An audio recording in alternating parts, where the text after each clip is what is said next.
Hey everyone, here's a film breakdown from Celtics Knicks. It was a little bit of a tough watch, but it's not all bad, and it's just things that we have to work on. But hopeful for the rest of the season, get the big loss out of the way. And yeah, enjoy. Here's the first possession of the game. I'm not going to show a million highlights or lowlights of cat and drop coverage, but I'll just show this one, which is literally the first play of the game. So look how far back cat is as Horford sets the screen. Tatum basically gets to come over the screen uncontested for a wide open three on the first possession. Part of this possession is also Mikal has to fight harder to get over the screen, get his leg over Horford's screen, be able to actually contest this, especially if the defensive game plan here is to play drop coverage. You can't just have Tatum coming off a free screen like this. So here's a different defensive look. This is going to be Cat staying at the level. You can see him actually reach out and touch Horford so that he can basically stay closer to the pick and roll. So as Drew comes over the screen, you'll see that he actually beats Cat pretty badly, but Cat's able to recover here. All you want to do here is basically run whoever the ball handler is off the three-point line and not let them get this free open three that we saw in the first play. Eventually, we get a mismatch here, Horford on campaign, and then Cat sends a double here. So this is a fine defensive possession, right? You want Horford, who is a good decision maker, but he's no Jason Tatum. You want other players to be in control of the ball in these traps, in these kind of press coverages, so that they can make a mistake versus Tatum just ripping us apart or getting a free wide open three. So here's Cat again playing at the level. He drops a little bit too far, but overall, I mean, that's a fine contest. You live with that. And Tatum just hits a tough shot there. And compare that to the first possession of the game again. Look at this screen. Look at how far back Cat is, and look at how open Tatum is for this three. So defending at the level, much better coverage on those pick and rolls, especially when Tatum has the ball. And then here's the third coverage we ran. So you can see that Tibbs actually tried a bunch of different stuff. But Cat here is going to hard show. But the problem is, if you know you're going to hard show, you should be more aggressively following this pick. He looks like he's basically in drop coverage and then at the end decides to hard show, which you should probably just know beforehand what you're going to do. The second part is when he hard shows, he actually lets Brown get to the outside of his frame. And you can't do that. If the coverage here is a hard double, then you have to contain him. If it's just a switch, then you switch and Mikal shouldn't follow as well. But here in this possession, you see he hard shows, doesn't contain, Mikal follows, and this is just a wide open three with a good pass. So once again, Cat here should know what to do. If he's got hard show further up and faster. And then if it's a switch, then just switch it. But this is a great skip pass by Jaylen Brown. It wasn't just Cat though. We were bad on all our ball screens, especially our guard-to-guard switches as well. So we just have to be on the same page with what we're going to do on these, which will come with just more time playing together. But we talked about this in the Minnesota preseason video where Mikal gets caught on the high side. And Mikal gets caught on the high side because they don't know if they're going to switch or go over. Mikal's going to try to go over the screen, then Brunson's going to switch, and Derek White's just going to have a wide open lane in the middle where he gets an easy layup.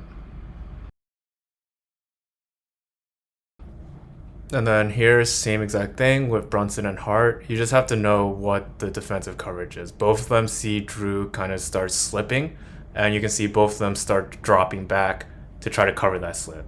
But one of them has to be able to guard White here and just communicate that, hey, I got White, and hey, I got Drew. But that just doesn't happen on this play. Then here's Mikal and Brunson with the guard-to-guard pick. Tatum sets the pick. Mikal hard shows here. I don't know if this is the coverage that they wanted to do or this instinct by Mikal, but you're just leaving Tatum wide open in this role to make a play in a lot of space. And here's another play where Mikal does the same thing. It's just really tough to leave Tatum with that much runway in space. He's just going to execute the play here. We got lucky with a miss. So this play is really difficult to watch. There's just a lot of mistakes on this one particular play. You're going to see Jaylen Brown get the ball here, and then you're going to see Horford set a flare screen for Drew into this weak side stagger action. Drew's going to slip this and just go straight to the basket, but Payne and McBride here on an off-ball guard screen has to know what to do. They have to know whether they're going to switch or stay with their man, but they can't just both be lost in limbo.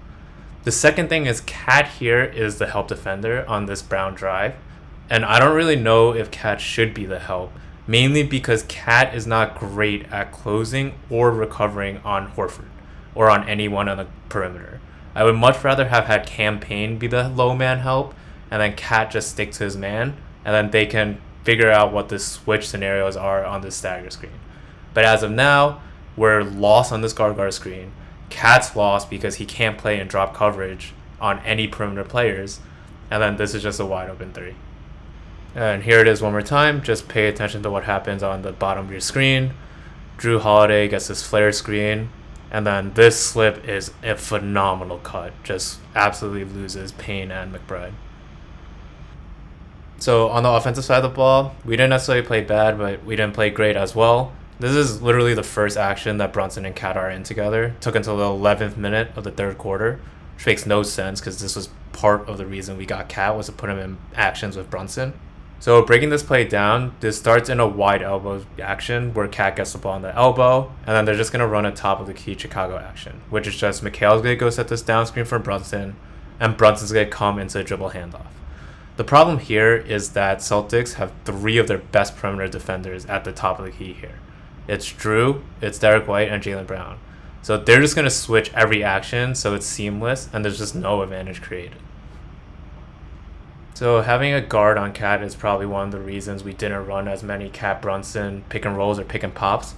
But it's just one of those things we have to be able to scheme for Cat. Off ball to be able to get a different defender on him and then run some action with Brunson. And we're going to see this in the next clip. So this is a high pick and roll from Cat. And we only saw this once, I think, in this entire game. And this is probably a good action that we'll be running a lot during the season. But against the Celtics, it's tough because of this guard-guard switch. From this guard-guard switch, you see Brown in the post.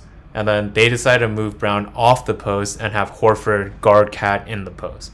And this is what I was talking about earlier. Once you have this matchup, you can start running actions with Brunson and Cat again, where it's not guard-guard, and now it's Horford, who's an excellent defender, but Horford in the pick and roll versus this guard-guard switch is a lot more tenable. Here, Mikhail makes a good cut, Cat makes a good pass, and it's an easy bucket, so there's also a good play, but just showing that you can get different matchups, and then with those matchups, you can run what's supposed to be one of our best actions. Here's the best play of the night. This is just going to be a Chicago keep action. And we saw this on the other side of the court, but here's Ron at the top. So when Brunson comes to this dribble handoff, you're going to see Cat fake it and keep the ball. And on the defensive side, it's Jrue and Jaylen Brown that are supposed to switch. But Jrue switches a little bit early, which gives Cat an open lane to the basket. Again, this action and just our offense in general is going to give a lot of team fits this year. But it's just we're playing 3 of maybe the best wing defenders in the NBA, all switchable, all big, and that's why a lot of these actions are hard to come by. Here's a little bit of a mistake by Jrue Holiday. He's cheating a bit, and that's why we get this open play. And then watch a similar action. There's just going to be a get where Brunson passes it and goes into a dribble handoff, and then Cat's going to do the same thing and keep it. But on the defensive side, this is a lot cleaner where they just switch and hand off Cat to Jaylen Brown, and then he gets a good contest. So here's another offensive possession. This is just going to be showing Horford and how far off he is when he's guarding Hart. So here you're basically in complete help, and they can do this because Horford's not really worried about Hart shooting this. So when we give the ball back out to Hart, Horford's going to close out, and this is the one possession where it's a mistake. Horford closes out a little too far. Their defensive game plan coming into this game is definitely a shorter closeout and longer distance between him and Hart.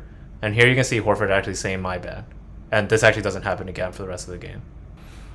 So just going to show a couple of clips of that closeout and what it's supposed to look like. Here's Payton Pritchard. Hart gets the ball, short stop, choppy feet, doesn't just overextend to close out on Hart. Same thing on the next possession. There's a sideline out of bounds. Look how far Horford drops when the pick and roll happens for help. And then once again, doesn't make the mistake here of overextending, stays grounded, and doesn't really contest that hard. And then one last play after a good McBride shot. So one last play here. Brunson's going to drive here. Look at Kornet. Look how far he is in the paint to help on this drive. Hart comes out to the 3. Kornet sees this, comes out to contest, but doesn't overextend and doesn't contest too far out. So I'm going to slow that last play down a bit to just show what Hart could be doing here. So Hart in this play spaces out to the 3-point line and spots up to shoot, right? But because Kornet is so deep in this help right here, what he could actually do is go set this pick on Pritchard.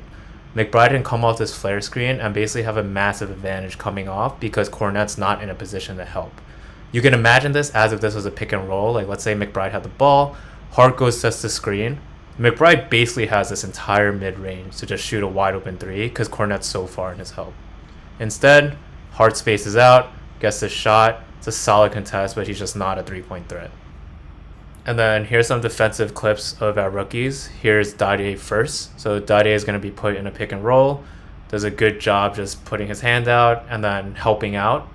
And then after he helps, he has to recover to his man Tillman. And look how far this closeout is. And he does a good job running Tillman off this line. Not only does he run him off, he also defends him again. And then sees Pritchard coming around for a three. And then has to close out here. So just two really, really good closeouts and good defensive possession. And here's just a really, really good defensive possession from McBride, Hukporti, and Dadiet. Look at McBride as a point of attack defender here, completely shutting it down. The Celtics are trying to run a Spain pick and roll and just get a screen for the screener here for Cornet. Dadiet switches onto Pritchard very seamlessly. And then McBride, instead of following, trusts Dadiet, sees that Dadiet helps and gets his man, and then just peels back to cover Cornet or Hauser, whoever is left.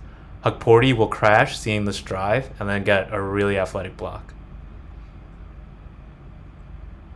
So yeah, that was a tough opening day to watch, but I think we just have stuff to work on, and I think as we play together more and develop chemistry, those will be wrinkled out.